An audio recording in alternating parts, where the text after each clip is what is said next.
Hello and welcome to the Politihit Podcast from Punched Up Magazine. Today I'm joined by Ellen Heslop, Leah Harthill and Will Roberts, and our topic today was the recent act of domestic terrorism on Capitol Hill. So everyone, let's discuss.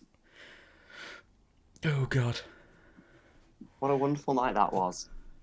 That's an excellent way to start, Will. Thank you. For anyone unaware, America saw its first ever successful attack on Capitol Hill since the war in 1812, led by some Canadians. These weren't Canadians, these were supporters of the president acting against the president, in essence, which is never a good idea.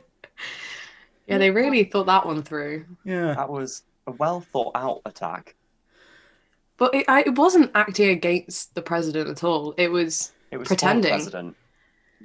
Yeah, Trump was like, yeah, don't do that. But also... See ya. See you at 6. His exact words were actually, "Can you all go home? I love you." Very special.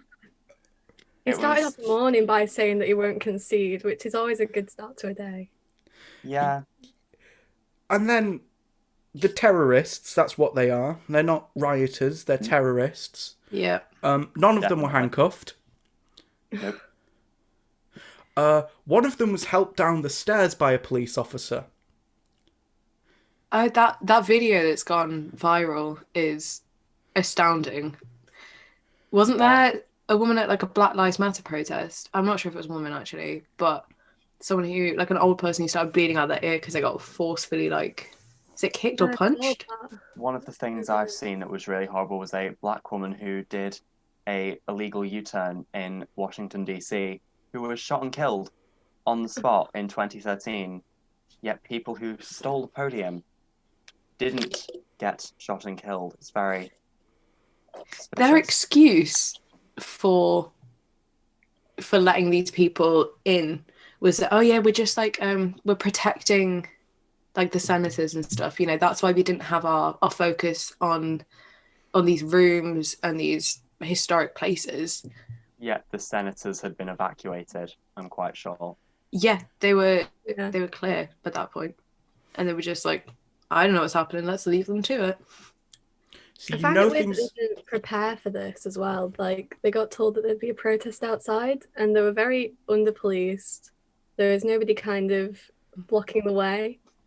And it looked like in certain videos that they just let them through, and they were like, okay, I'm not going to... There is that one video that went really viral.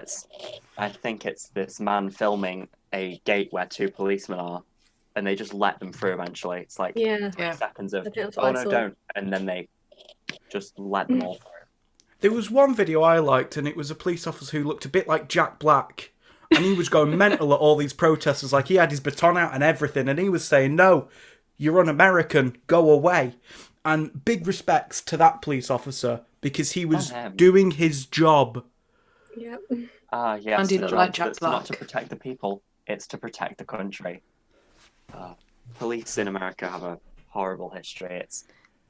It is actually not part of their job to protect people. It is just to serve and protect the Constitution, which was written in 1700s. At the end of the day, they were failing to do that as well that day, so... Yes, they were. They failed all round. Yeah. Like, there is not one thing they really did well. And I think Except it's very that. quick. It's very easy and quick to slag off, like, American police. But some of these things, it's also worth noting that happen in the UK. And while we're sitting here talking about American terrorism, there's an important link. There's an important link to be made of how this will then further impact upon the UK's politics and how long it took for the UK government to condemn these actions. The press are all round very quick to use the term terrorist if it's someone from the Middle East or someone who is black or someone who isn't straight and white. Yet the second someone white will commit an act of terrorism, like the London Bridge ramming, a man in a white van rammed through people on London Bridge, that was just labelled as a man in a van rammed through people on London Bridge. When that is unfortunately, I'm quoting J.K. Rowling here, a misspelling of the word terrorism. Yeah. The unfortunate quoting of J.K. Rowling. I'll put £1 in the turf jar. The fact that you led with unfortunate and did not change course. But she was right. While she's wrong in most respects, she was right about that one thing. So well done for that one thing, you evil woman. Yep. You know what they say, a bloke and clock is right twice a day. Won't say what I nearly said. Congrats, Roman. Thank you. Communication, yeah. 100. And self-censorship, that's a step forward. What is really showing is that part of these acts of terrorism were committed by a group called the Proud Boys, who Donald Trump very famously told them to just stand back, and implying that they were waiting for further instructions back in November in a presidential debate. He told them, stand back and sit back and relax. I think it was something along those lines in the first presidential debate of the campaign. Something like stand by, like stand by, yeah, stand back, stand by. Essentially telling a far-right terrorist group who are anti-immigrants and all male, or I'm quite sure white, cis, straight males, to just wait for further instructions. I mean, are we surprised? Didn't he literally refused to condemn white supremacy and said there were good men on either side. Are we surprised that he's blatantly supporting? We need to remember that. This also happens over here. The leader of the left-wing party of Great Britain was brought up... Left-wing. Left-wing. He's a Tory in red.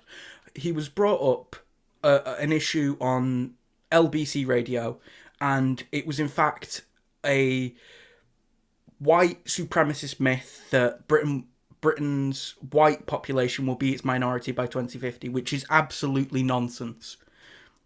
Yet, we allow people not willing to pick up on these absolute fallacies of logic and essentially spearheading this white supremacy movement to be the people who represent us most. And what that says is, politics is broken and we need change. I think it's showing because people are so against the Conservative parties, their xenophobia and their Islamophobia, that people fail to notice their own party when they do wrong. And it's about making sure you step back and seeing what people you think are good are actually doing wrong, which our political systems don't teach us to do that. They teach us to blindly follow a party that we were probably taught to vote for by our parents. I think it's the media as well, because someone who's very pro-establishment like Starmer, very pro-business, is always going to be preferred by the press to like Jeremy Corbyn, who they did tear to shreds. Like, obviously he's got things that he did, but does he deserve to be torn to shreds more than Keir Starmer, who is enabling the Conservatives to, not deny white supremacy? The press are allowing populism to take hold. And with cancel culture as well. Populism and cancel culture are equally as toxic for different reasons. Cancel culture removes people's ability to learn, and populism creates an almost cult-like following of terrible people, as we've learned time and time again. Right-wing terrorism and left-wing complete blocking out of the truth because that doesn't fit in with a limited worldview, and then labelling it as you're cancelled. Both of these issues are equally as bad, and we need to recognise them both.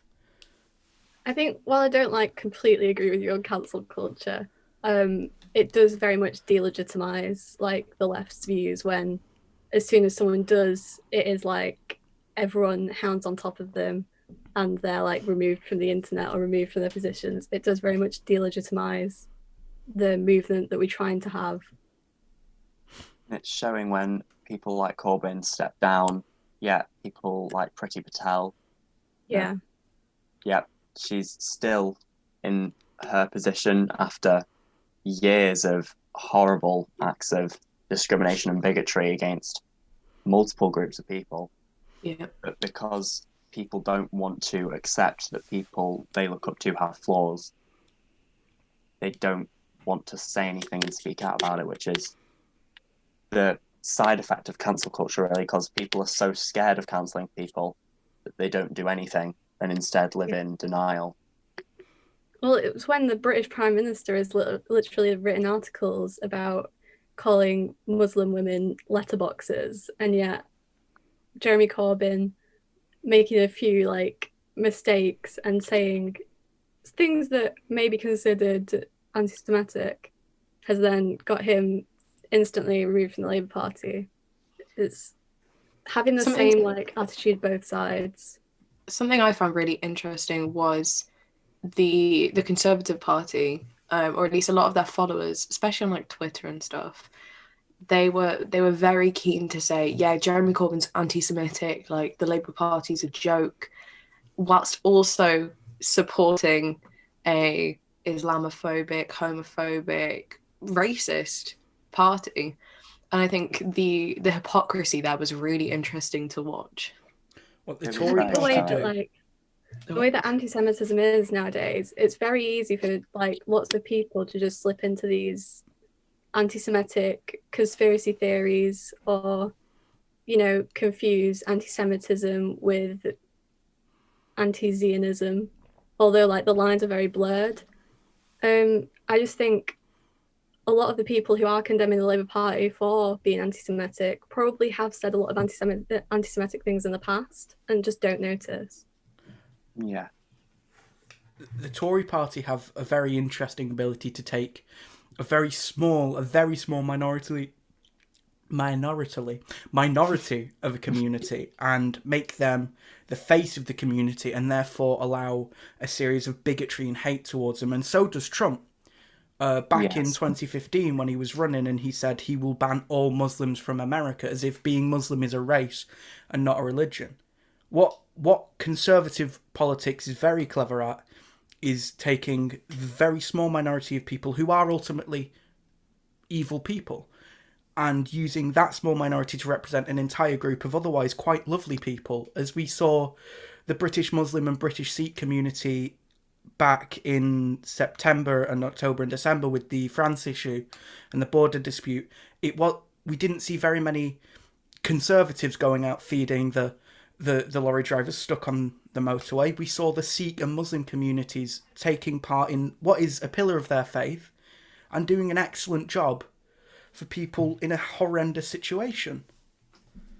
It was very telling as well. Back in the first lockdown, I think it was, there was when Leicester kept having all their issues, people were so quick to blame it on smaller minority groups. I think, particularly in my family, there was a lot of blame on Islamic communities and Jewish communities, Middle Eastern communities, when there were pictures constantly coming out in the news of thousands of white, straight, majority groups out on beaches partying all the time.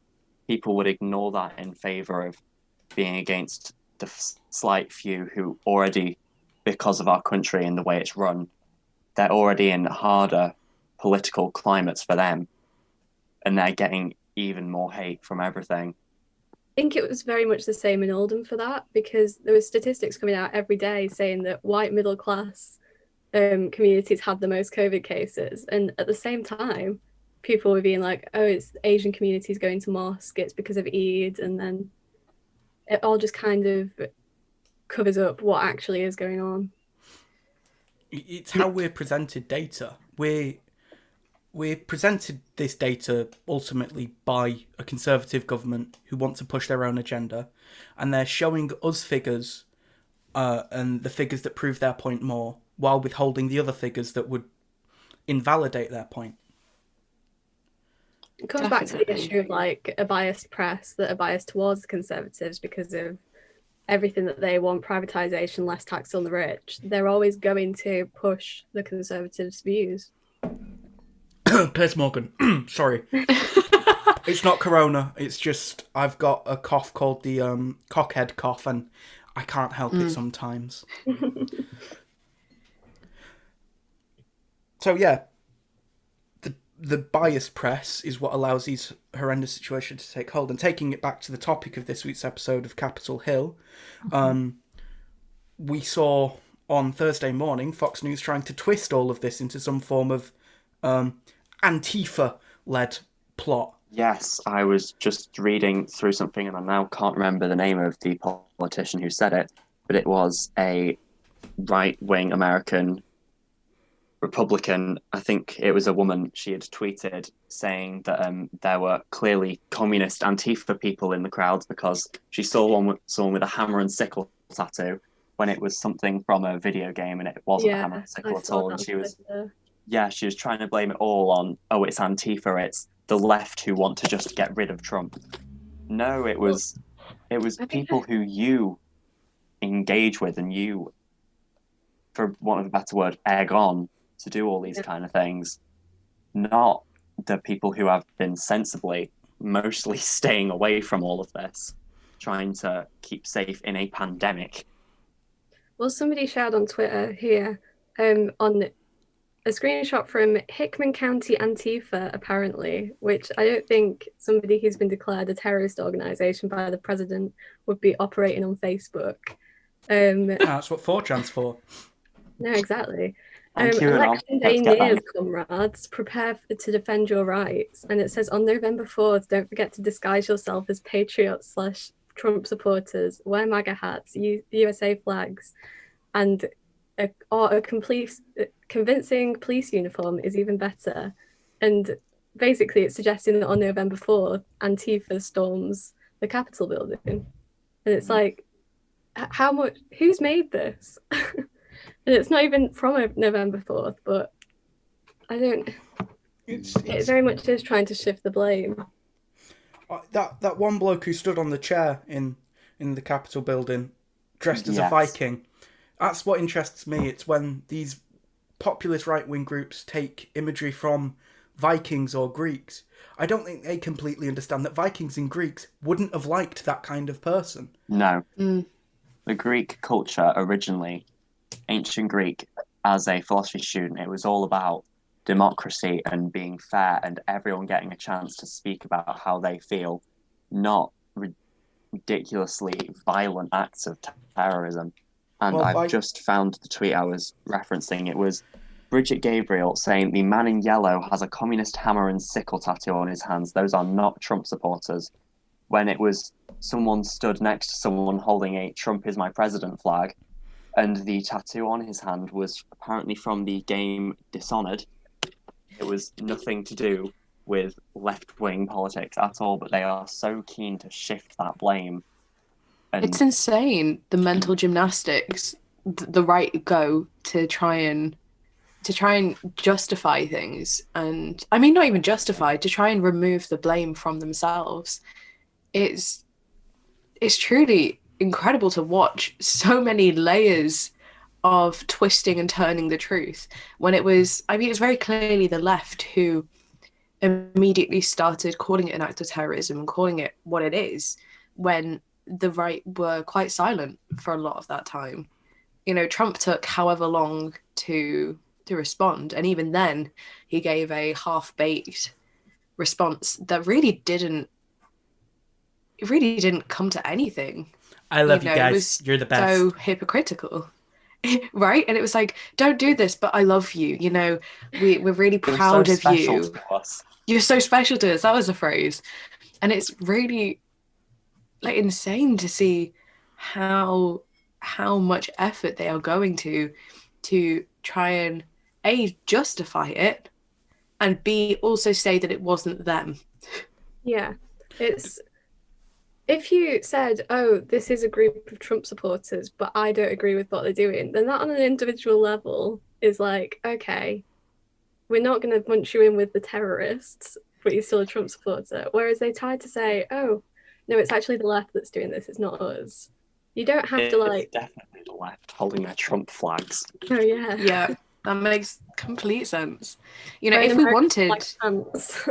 wanted to frame the right for looking bad, I mean, I say as someone who's very left-wing, we wouldn't have to do anything, to go to these lengths. We literally wouldn't have to do anything. All we have to do is take up, you know, previous statements, previous video conferences Trump's been in, or, you know, and just simply show them.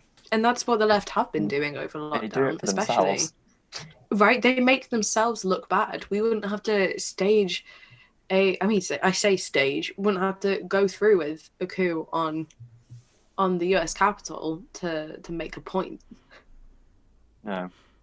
As we've seen through the year, what we left people, I never took part in any of this, which is a regret of mine, but all of the protests and riots labelled by the right, unsurprisingly, for Black Lives Matter and the civil rights movement happening earlier last year, everything the left tried to do was safe and mostly distanced, and it was peaceful, but the right would bring in their policemen and their basically domestic armies to Kyle remove Rittenhouse. any of the voices that we were trying to raise and amplify. We couldn't speak for ourselves because we were having loads of these really aggressive right-wing politicians trying to blame everything on the left while we were simply marching peacefully. Yeah. Hey, Will, but whoa, they burnt down a Target. How dare they? Which was, once again, the minority of a huge group being blamed for all If of the I wrong cannot things. worship at the temple of Target to the god of capitalism, what is the point, Will? Exactly. What's the But point? yet the woman who pulled a gun on peaceful terrorists, I can't remember when or where this was, but it was in America, and it was this couple who'd run out of their home with guns, threatening the peaceful march that was going past their house. Oh, I remember this. It was horrible. It was... The videos of watching that was really... I mean, it's been said... revealing. It's been said hundreds of times across the internet, but I'm going to say it again, if these were Black people, if these were people of minority, they would not live to tell the tale. No. And I can't predict.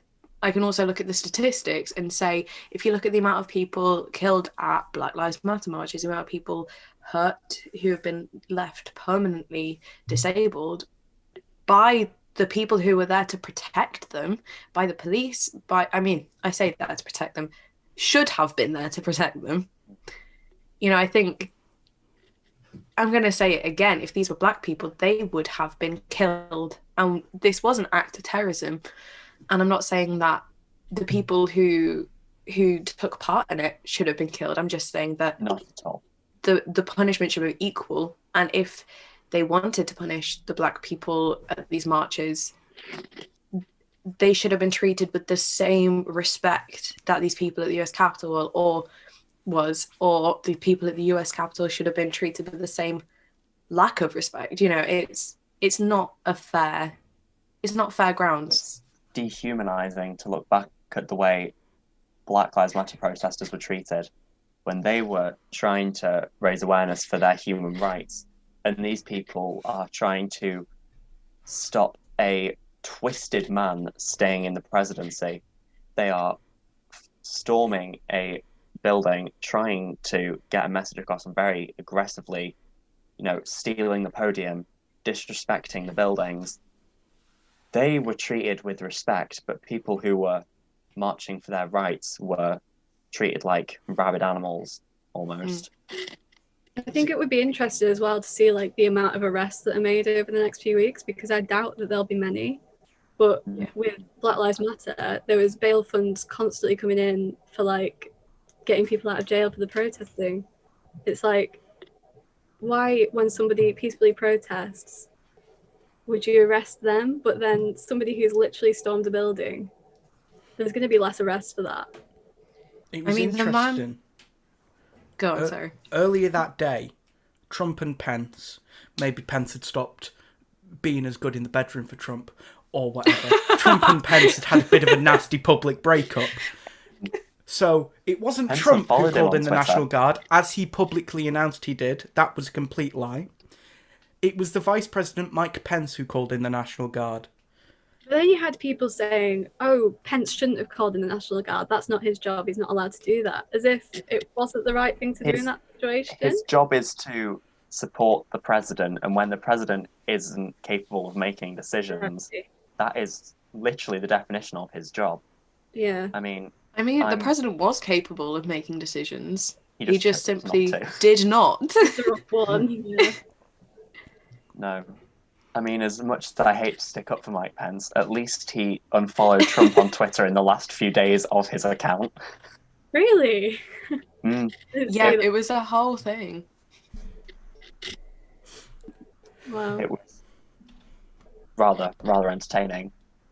And it's just so good to see that Twitter have now at least permanently disabled Trump's account to stop the incitement of further misinformation and violence. It's a step that should have been taken a long time ago. Yeah, maybe I mean- before the violence happened. What was incredible to see was the amount of Trump's tweets that were marked by Twitter by Oh yeah, saying this is misinformation, this is lies, and this breaks community guidelines. right. And after Biden's win, you know, his clear win, then there were I can't remember which news channel it was who simply cut Trump off as he was doing a speech. Yeah, They were like, I we're think just that was gonna on the stop debate, wasn't this. it?